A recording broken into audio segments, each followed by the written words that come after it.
Welcome back to another video. Today we're doing an absolutely ultimate forge guide. I'm going to teach you everything you need to know about the forge, how to use it, what the hell it does, what makes each perk, and just everything under the moon. If you have any questions, join my Discord down below and ask me any questions you have. Also, make sure to sub and follow my Twitch, and let's hop right into it. And before we truly get started, these are just some quick things that you're going to need to know about the forge. And one thing is that it's only active during the storm, so you're going to have to be in this storm while you're at the forge, and that's when it becomes activated. So if you go down there and there's 3 question marks, it means it's not activated yet. You have to wait for the storm to happen, and once it happens, you have 4.5 minutes to grind it out, get as many items forged as possible, and then successfully evac. So on screen now is going to be the pathway to get to the forge. So in order to get to the forge, you're basically just going to want to keep going down the middle of the map. It can be confusing, it can be complicated, but again, the sped up version on screen. But first, let me tell you about everything that you're gonna need when you're going down to the forge. So there's some items along the way that you're gonna want to mine. That's called ferrous iron, that were used as the ancient artifact in the event, in the cataclysm event. And those are those blue ferrous iron things that we see along the map. You're gonna mine it, it's gonna shine blue, and you have a chance of getting ferrous iron or pure ferrous iron. Both of these are gonna be different types of materials that you can put into the forge, and you have a chance of getting different types of bars out. One thing that you're gonna need to know, because they just updated the forge, is that there's gonna be different types of bars. And these are gonna be ferrous iron ingots, there's gonna be charged ferrous iron ingots, and there's going to be supercharged ferrous iron ingots. So the very first one is a purple, so that's what's going to upgrade blue to purple. The next one's an exotic with charge, and that's going to upgrade purple to exotic. And that charged ferrous ingot is the new updated version, which requires leadium to actually get the purple version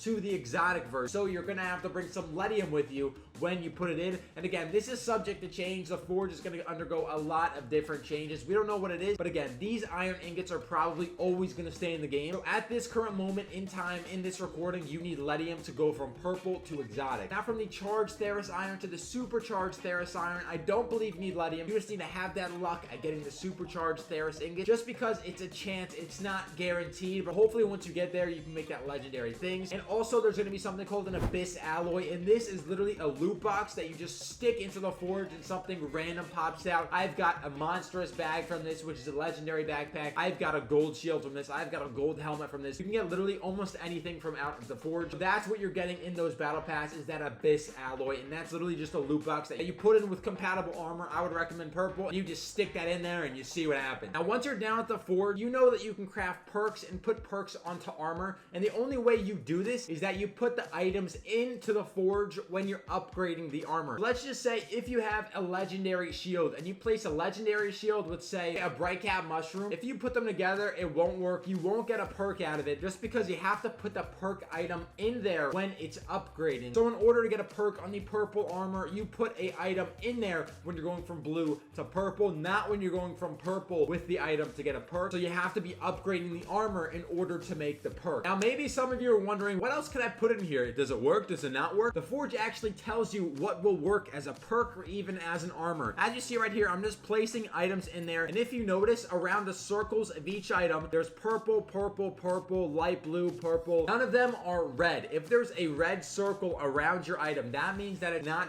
viable in the forge. Since none of these items shine red, that means they're all viable options, and something is gonna happen. Now, we're just gonna press go on the forge, and let's just see what happens when we put that savage marauder flesh, a bright cap mushroom, pale ivy blossoms, and a pure ferrous ingot in there. Let's just see what happens. Now, as you see, out of those items, I got 0.8 health restoration per second and 20% less stamina consumption. I don't know which items actually gave me these perks, but we'll talk about all the perks in the later part of the video. But as you see, we went from blue shield to purple shield, and we actually got perks because we were upgraded. If we were just putting purple with pure ferrous ingot, it wouldn't have worked. We wouldn't have got these perks. And again, now since you have that forged shield, the purple variant, you could go up to exotic, but again, to craft the exotic ingot, which is the charged ferrous ingot, you're gonna need leadium now. So just keep that in mind and understand what you actually have to do to upgrade this armor. And now let's talk about the abyss alloy a little bit more in depth. This is going to be that loot box item. It's something that you're not going to know what you're going to get from it when you're actually placing it in the forge. So as you see here, I have 2 of them, and I'm going to place it in with my armor. But real quick, I'm going to show you what happens when you place something that is not compatible into the forge. We place the slag, and there's a red circle around it. This means that it's not a viable option, and you're not going to be able to put that with the forge. So right here, we're putting an abyss alloy, our purple shield, and our purple helmet, and we're just clicking go, and and we're gonna see what happened. Now, once the forge is about to finish, you're gonna see that cube just fly down right away, and then the table is gonna rise up, and you're gonna be able to take whatever out of it that you got. Since I did have 2 Abyss alloys, I'm gonna get 1 back. 1 was used in the process, but here, as we see, I got a forge shield, and I got +6 extra armor and 15% faster stim and medkit use. So the Abyss alloy is literally a box that you throw in there. You don't know what's gonna happen. You just throw it in there, and luckily, I got a legendary shield with some perks on it. Now, one of the main topics of this video is talking about the perks. There are a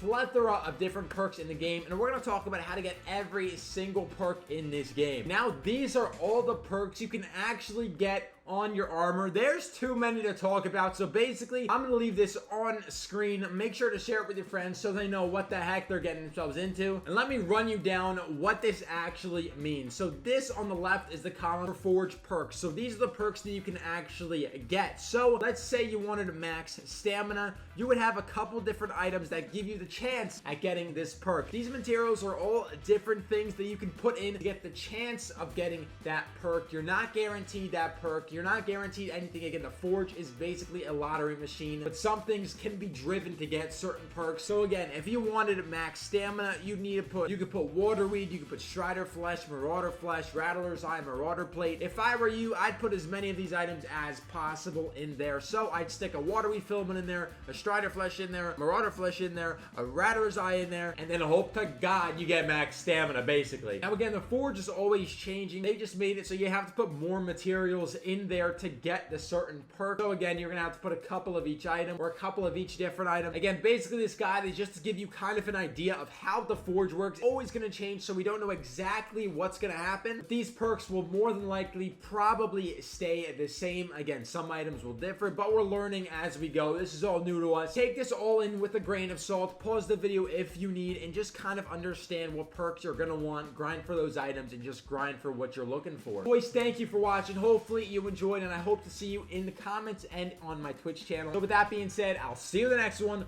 Peace.